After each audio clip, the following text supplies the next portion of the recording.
But we have to deal with the assault, which is the devaluation of black life, and with the invention of the thing called slave, right? And we have to understand what I call the formula for black oppression. It's a triad. This formula is racial trauma and racial microaggressions. That's one piece of the formula. The other piece of the formula is the ongoing racial stress effects. And then the third part of the triad is when we internalize it. But, like Maya Angelou said, and still we rise. So let's make the case for our emotional emancipation. Because there is a case to be made. And in the midst of this, he has the roses. And still we rise. And the sweetness is there. Right? We are about community healing. Community healing is about black people's shared responsibility for confronting and working to overcome the centuries-old lie of our inferiority. It's about emotional emancipation, which is the freedom to see ourselves beyond the negative stereotypes that have burdened and limited us for so long. How did we get here?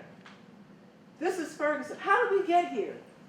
You can't answer that question if you don't know history and context. It's about historical consciousness.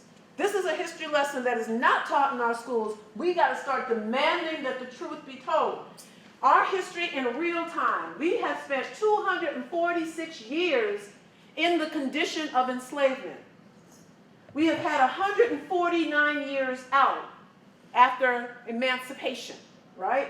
But 99 of the 149 years, we had no civil rights.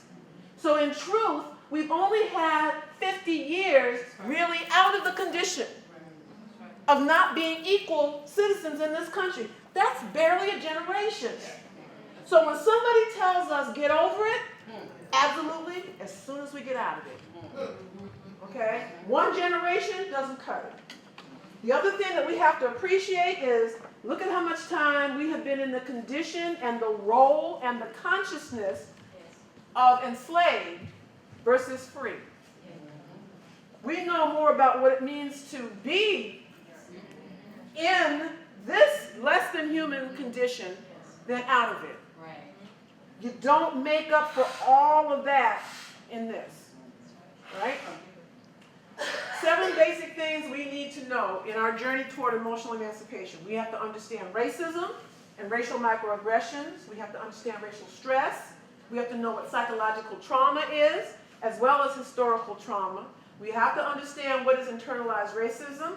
We have to know what resiliency is, and we have to understand what is community healing and emancipation. I'll come back to all of those in a minute. But at this point, we need to actually do a quick thing on the history. So I'm going to ask you to bear with me as I take you quickly through a collage.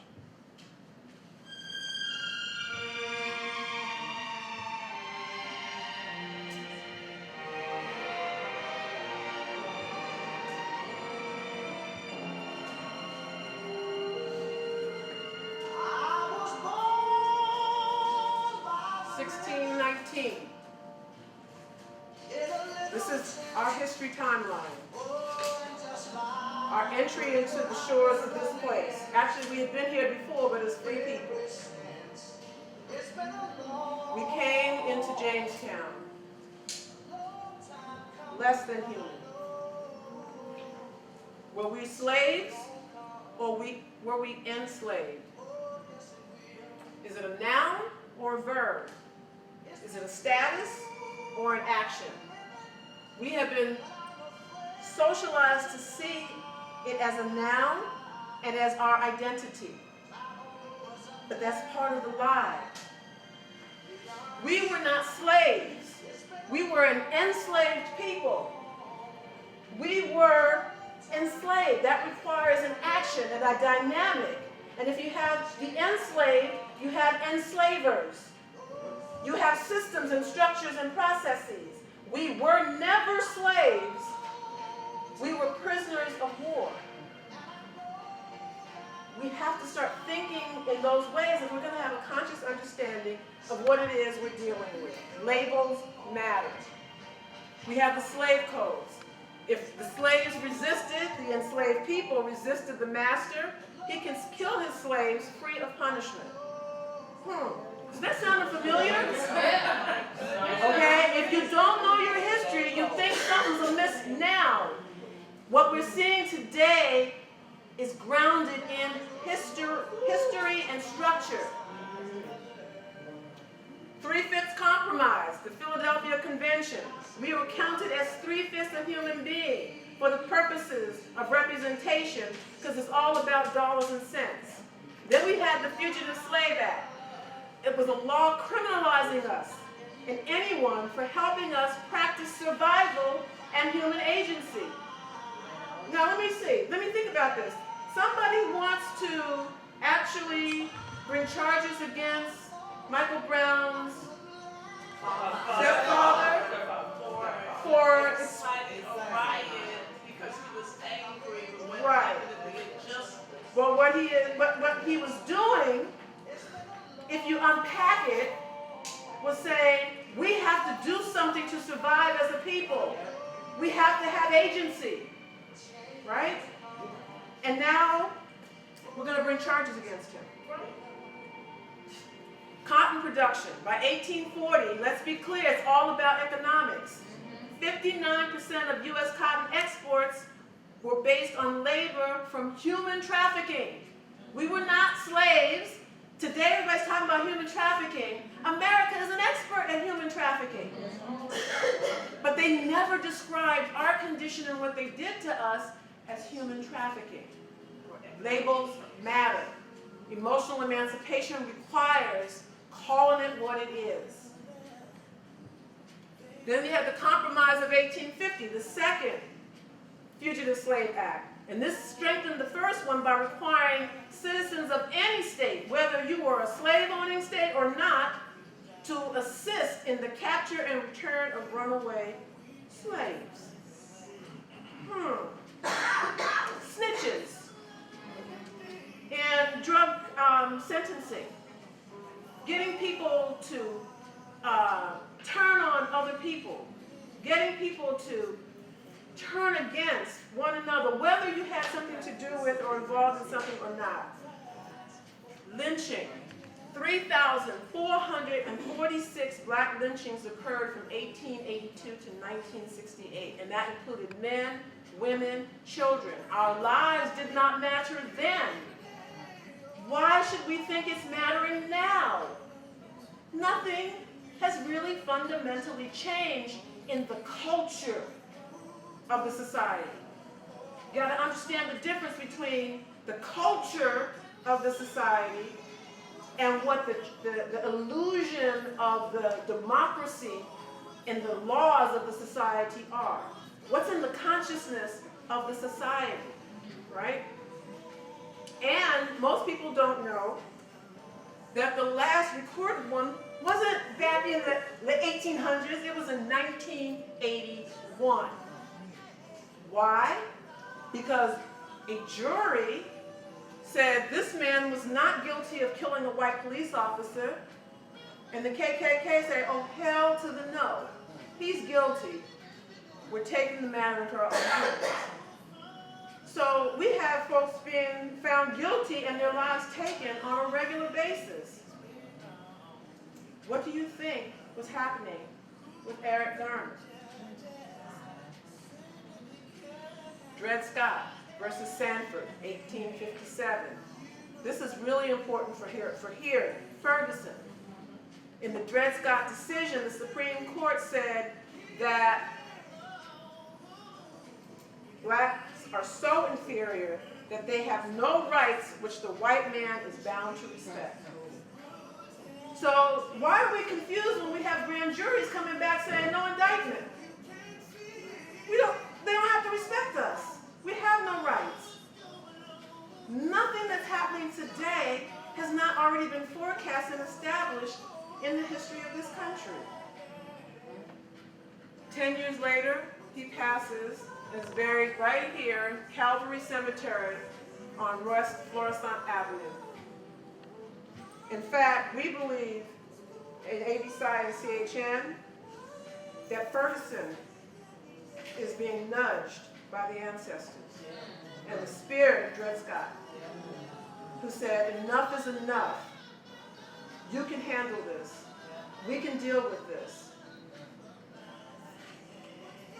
1865, 13th Amendment, emancipation without a plan. Go forth and be free. No housing, no education, no health care, no way to be involved in civic engagement. Just go forth and be free. And then, oh, by the way, let me come up with a whole bunch of stuff to put you right back in the condition and make it worse, right? The Reconstruction era. That's when we saw the Jim Crow laws being passed in the 1860s, which enforced racial segregation, and the lie of black inferiority then prevails.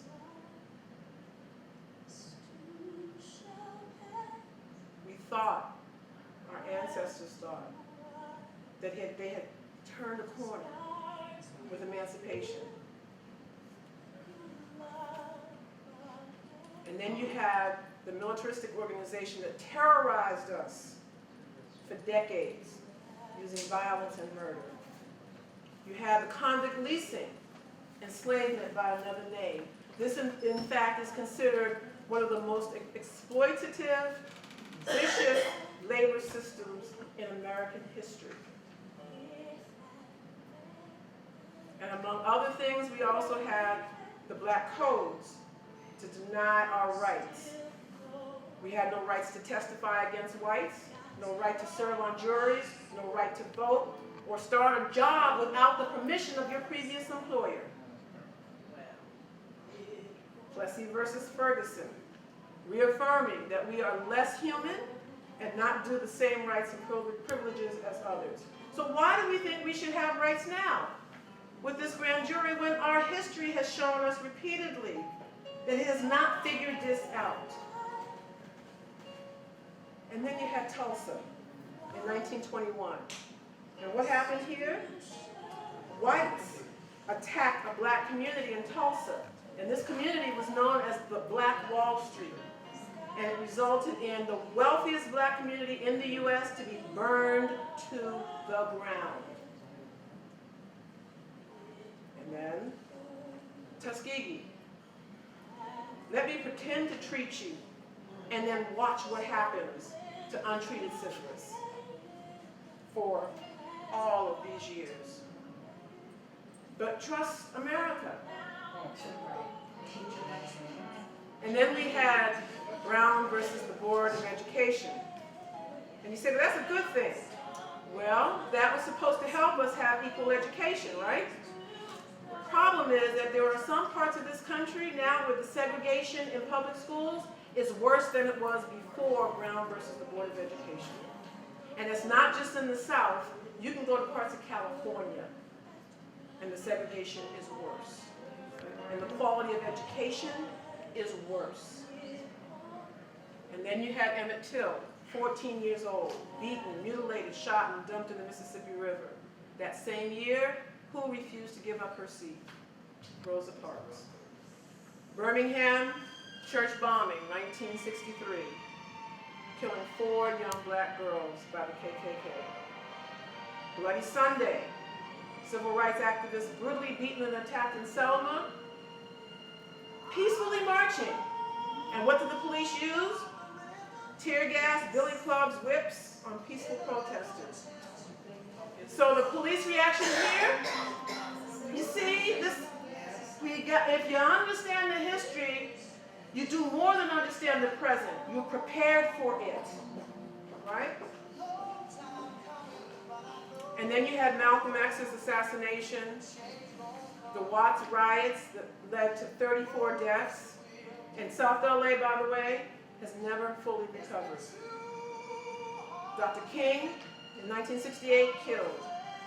1982, into the Reagan era of the war on drugs, which we call a war on us, where in the 1980s, 80% of the crack cocaine convictions in the country were black folk. Enslavement by a new name. The prison industrial complex, that term was popularized by Angela Davis, the new form of legalized enslavement, because you know what? It doesn't just remove freedom of movement, it removes voting rights in many instances for life. And by the way, let me just mention that this has led to more incarceration of black folks in the United States than black people incarcerated in South Africa during apartheid.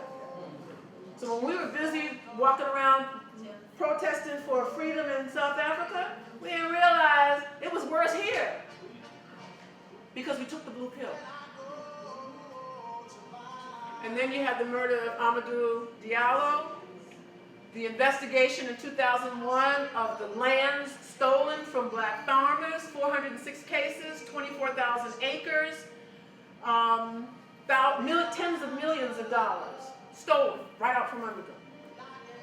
And then the new millennium school-to-prison pipeline, and disproportionality and disparities in every indicator of quality of life. As Tom Burrell says, why are we at the bottom of every good list and on the top of every bad list? In 2008, many people don't realize that the U.S. House of Representatives issued an apology. Didn't do too much though. Kind of came and went. What has changed? We have been assaulted on a regular basis. 14-year-old George Stinney, the youngest case of an execution in the history of this country, it is not surprising that it was a black child. And then, once again, the hits just keep coming with Eric Garner and the grand jury decision in that case. Ferguson, we've been here before. We've lost Michael and way too many of our children. And as someone said here earlier, be proud of our young folk who said, we are going to deal with this. We are going to demand justice. And we can't let the narrative of the lies demonize them.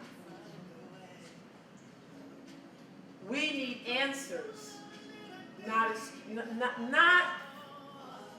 fluffernutter, not shifting, what do you call it?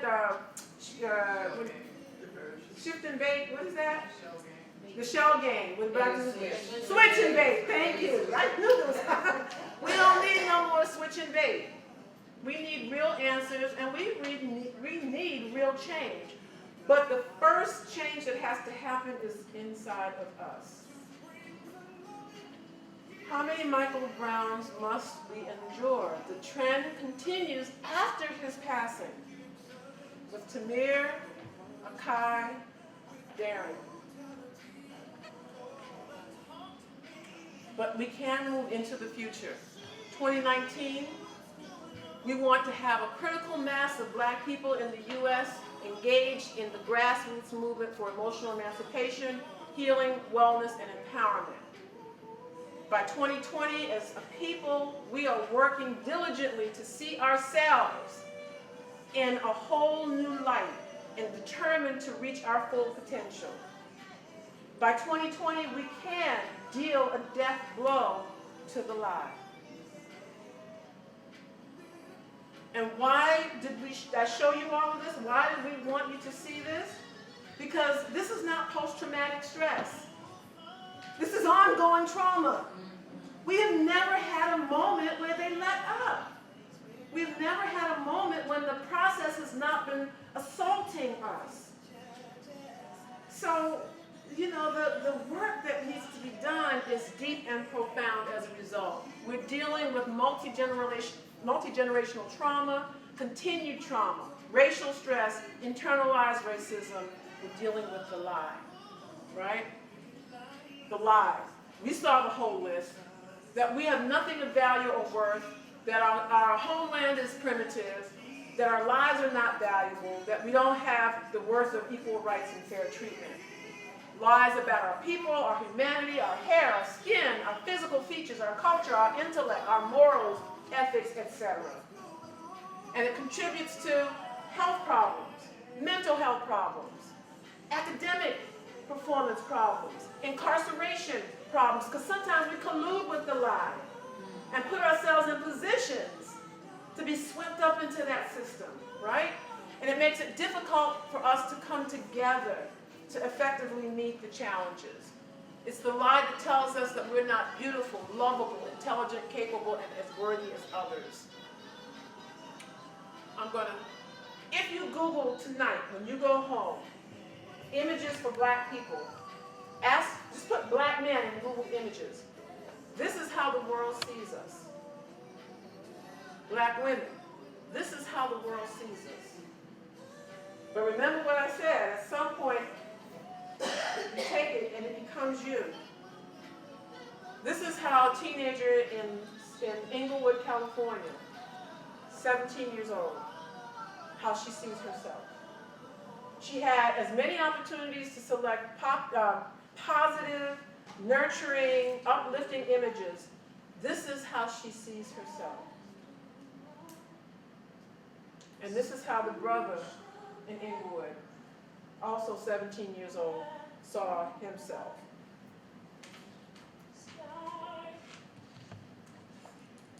This is the community that we have to endure. This is a typical black neighborhood. This is in South Central Los Angeles. See these little stars here? Those are grocery stores. We live in food deserts, and we want our children to be physically happy and thriving, right? And do well in school. But look at the lack of access to good nutrition. And in this very same neighborhood, where you can go for entire areas with no place to get whole food, and a sucky transportation system. We're not talking about New York or Boston or Oakland where they have a good transit system. LA, if you don't have a car, you're up a creek, right? In this same neighborhood, these are the liquor stores. Ooh. And they want to know why we may have some problems with alcohol. Grocery stores, liquor stores. They're more, and we don't own these, by the way. These are not black-owned liquor stores. We have more liquor stores in this area of South Central Los Angeles than the entire state of Rhode Island. This is the work we have to do when we get busy in doing the work of emotional emancipation. It's not emancipation just so we can feel good. It's emancipation because we got work to do. Remember, I said that there's these 7 basic things that we need to understand. They're starting to become apparent to you now, what they are. But what I want to end with is this understanding that we don't give proper time to our emotional and mental well-being. So we need to treat psychological injury, because we've been injured, and we continue to be injured, like a physical injury. And so I'm using an analogy. There are 2 phases. If you have like a muscle or skeletal injury, the first phase of healing is restoration of the anatomy. The second part of the process is restoration of the physiology. That's known as function. But we shortchange ourselves in both when it comes to psychological well-being. We don't do the healing and we don't do the restoration of the functional. Here's what we do. Have you tried, not having the flu? Would you ever say that to someone if they had the flu? Would you just try not having it? Would we say that when it comes to people being down and stressed? Can you just try not being depressed? Well, lying in bed obviously isn't helping you. You need to try something else. For instance, on life devices, right? Get up and do something else. But we'll say that when we're in that condition psychologically to each other and to ourselves. You just need to change your frame of mind. Then you'll feel better as the blood is gushing out. Right? When we're psychologically gushing, just change your frame of mind. I get that you have food poisoning and all, but you have to at least make an effort. When you have food poisoning, you would never say that to yourself or someone else. But when we have mental poisoning, that's exactly what we say. So what's the first thing you do when you stub your toe? Bang your head, twist your ankle, cut your finger, get a paper cut, fall down some stairs, or touch a hot stove, a pot on the stove. What's the first thing you do? Scream. Scream. What's the first thing that Michael Brown's stepfather did? He screamed. He touched a hot stove. His finger got cut. You scream, you holler, you yell, you jump up and down, you curse, you hold on tight to the area that was assaulted. We give ourselves permission to have natural reactions to pain and injury physically, but not to the same thing when it's psychologically happening to us. So what happens when you're psychologically and emotionally hit, banged, cut, bruised, assaulted, injured?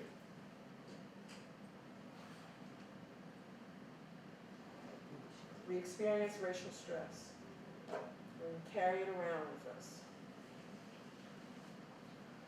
We have to deal with and understand racism, racial microaggressions, which is those daily little things that people say and do that just kind of get up under your skin, and you can't always name it without people saying you're just being sensitive or you're playing that race card. We have to realize that we're dealing with psychological trauma, that there's an actual trauma that we're experiencing, like the trauma that they talk about for Vietnam vets. We have to understand that we're also dealing with historical trauma. Our American Indian brothers and sisters are very clear that they are suffering from historical trauma. We are as well. And then there's the internalized racism, where we take and turn on ourselves all of the lies, all of the hurt, and all of the injury. And we do it to ourselves, we do it to our family members, we do it to our neighbors, we do it to our colleagues on the job. But we have resilience. And you have to understand resilience is a twofold thing. It's a process that you use as an individual, as a family, or a community to cope, adapt, and use your assets when you're faced with acute or chronic stress. But it's also the capacity that a community or a person has to have to overcome.